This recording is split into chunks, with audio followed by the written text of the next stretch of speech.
Caveman here. I'm going to be doing another promo interview for Ground Force Fights 5. It's happening on June 15th. It's called Throwdown at the Downs 2.0. It's at Batavia Downs Hotel and Casino. Make sure you're there. The next fight up is the main event. I will be having with me Quentin Marozzi. He will be talking with me about the upcoming fight, the event, cutting weight, everything that goes into being a main eventer. He is a superstar.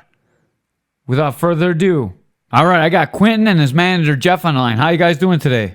My coach, my head coach, Jeff Pierre. We're doing good. How are you doing? Good, man. I'm doing excellent. I can't wait to watch you fight, man. Last time I was a little bit disappointed, dude. You made weight. Your guy didn't show up to the weigh-in. How did that feel? You know, it was very disappointing. We put that work in. My coaches put a lot of time. We sacrificed a lot to make sure that we were ready to fight. And not having someone come in there is definitely a blow, you know. And we stay positive and look forward to the future. The future's here, so here we are. I know how hard the weight cut is, man. What do you walk around at normally when it's not fight time? I walk around pretty heavy, you know. I'll say about 155. Damn, so you cut 20 pounds. Yeah, we cut about 20 pounds every camp for him to get down to 135, so he's nice and strong. So it was amazing. I saw you watch. I watched you weigh in, 135. You look cut up. You look ripped, ready to go, and then your opponent doesn't show up, man. What is that like? It was a really disappointing feeling, and it was kind of, I didn't believe it was happening. You know, the guy was playing was number one in the state, and I was sure he was going to follow through. And to see that, you know, was very disappointing, but also put a fire in me to make sure next time I get a chance at 135, I show up to perform. This class I want to be in. That's awesome. Also, people called you out for not being able to make weight. You showed up. You made weight. No one was there to fight you, dude. That's the worst. I know you're ready to make a statement. I am, 100%. Me and my coaches have been working really hard to get this done. I have one of the best nutritionists around. His name's Paul. Fit Nutrition. He gets me on point all the time. Feeling strong, feeling healthy, and ready to go at that low weight. And then coming into the fight, coming in there being fully hydrated and ready to go. How often have you competed at 135? We've had 3 fights at 135. Currently, we're 2 and we have 1 draw. How have you felt? Yeah, we've had about 4 or 5 people pull out in the last year at 135. So this ain't the first time it's happened to us. We've had it happen about 4 or 5 times over the last 12 months.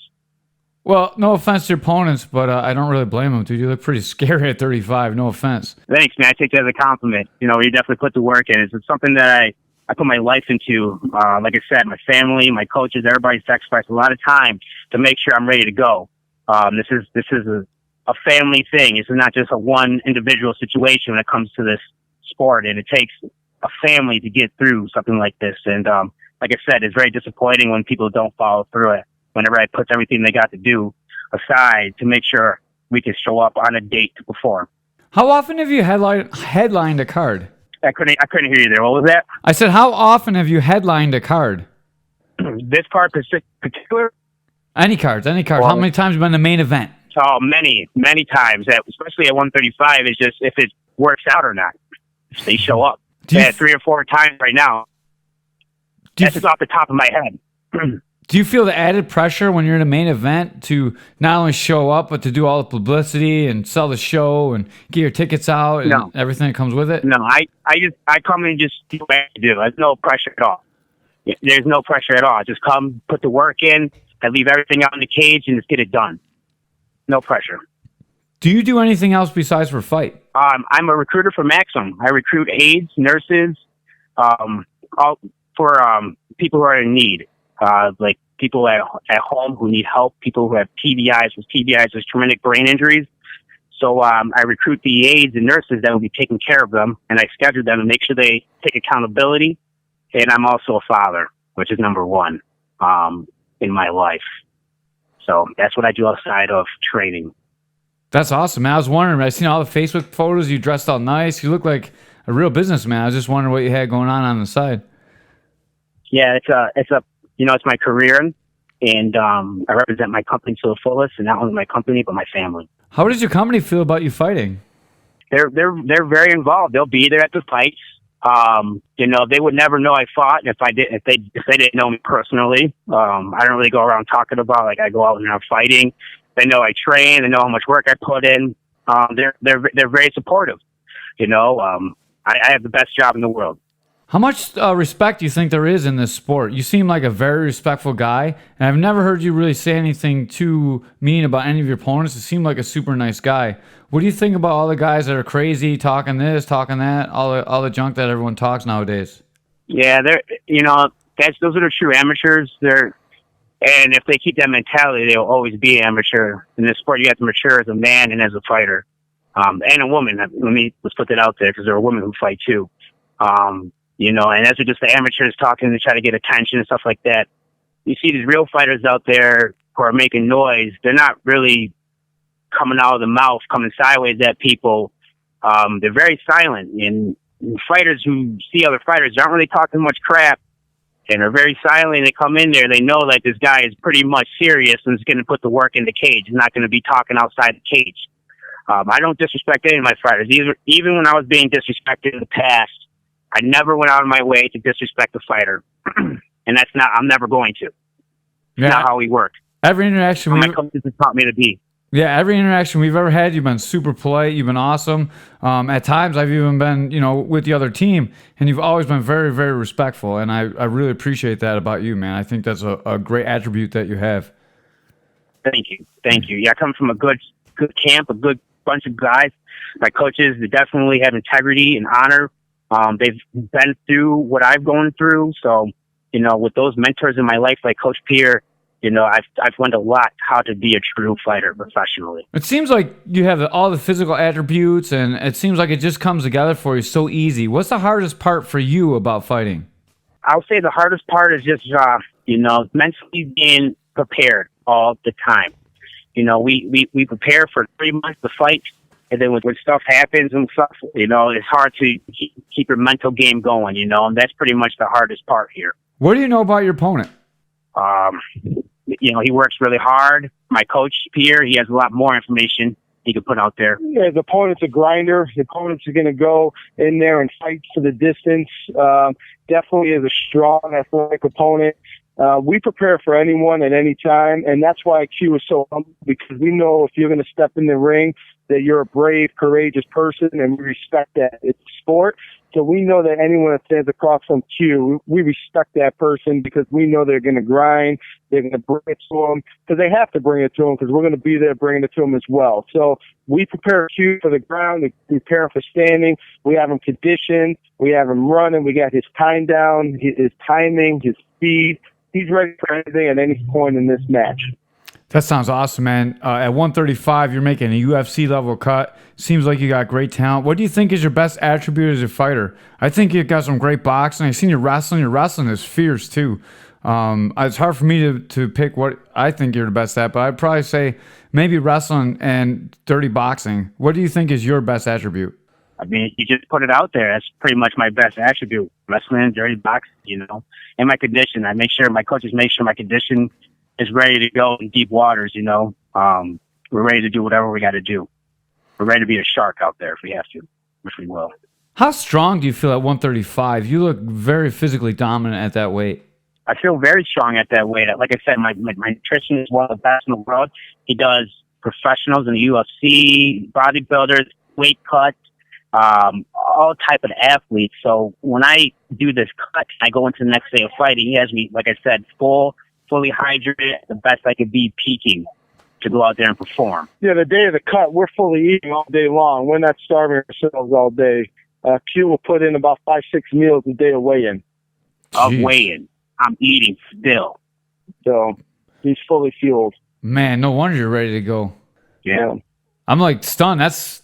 I know I sucked a lot of weight. I sucked like 20, 30 pounds too. I was not eating on the day of the weigh-ins. I love the sound of that. I better get hooked up with your nutritionist.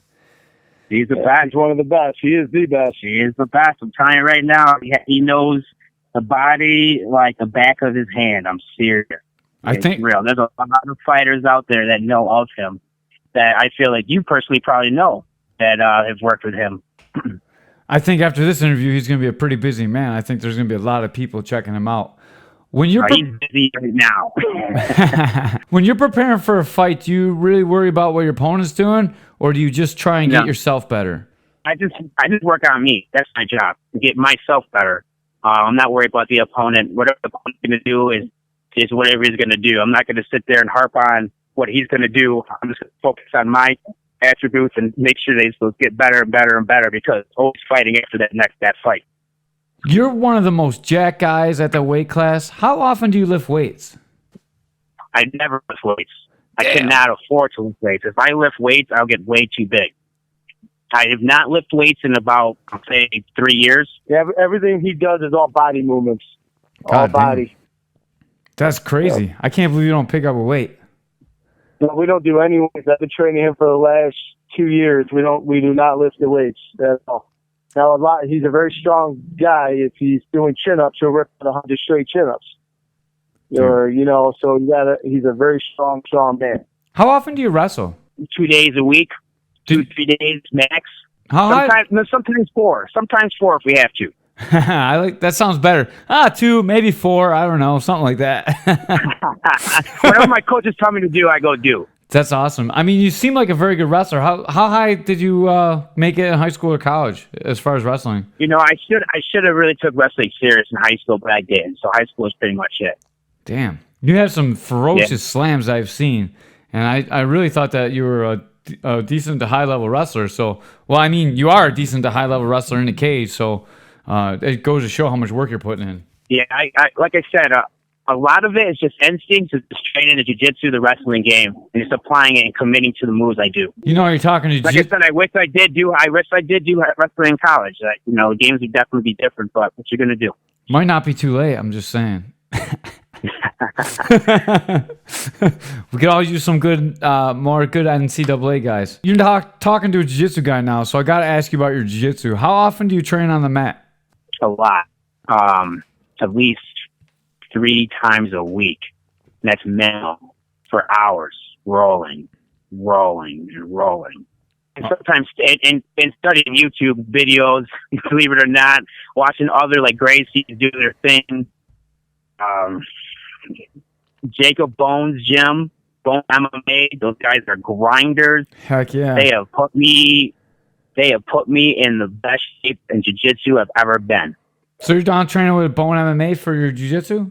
Yes, I do. Awesome. And MMA, they do MMA out there too. Heck They're really good. They got savages out there, man. Shout out to Bone, just coming off a professional win last Saturday. Yeah, he did. He does. He comes out to Pierre's gym, Jeff Pierre, putting those hands together with his MMA. He's making it happen. Yeah, that's where you box out of too, right? Yep. Damn. Yep. It's a fierce gym. Everyone that comes out of there has been a killer lately. It is what it is. Pierre's gym brings it out of you. When the cage door locks and the referee says fight, what's going through your mind? Fight. Just fight. Is are you analytical? Are you following your game plan? You just seeing what's going to happen? Instincts take over. Where are you at? I do what my coaches say to do. I just listen. Awesome. I go out there, do what I do. Go back to my corner. If it gets to the next round, listen, relax, and do it again. Take controlled aggression the whole time. When you defend your ground force fights belt, what is it going to mean to you? I mean, a lot. We haven't been here. It's been a year now, I believe.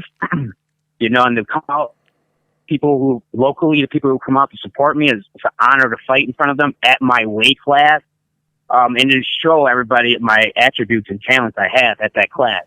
I know that there's going to be some professional promoters there who do pro cards. I'm excited to compete in front of them.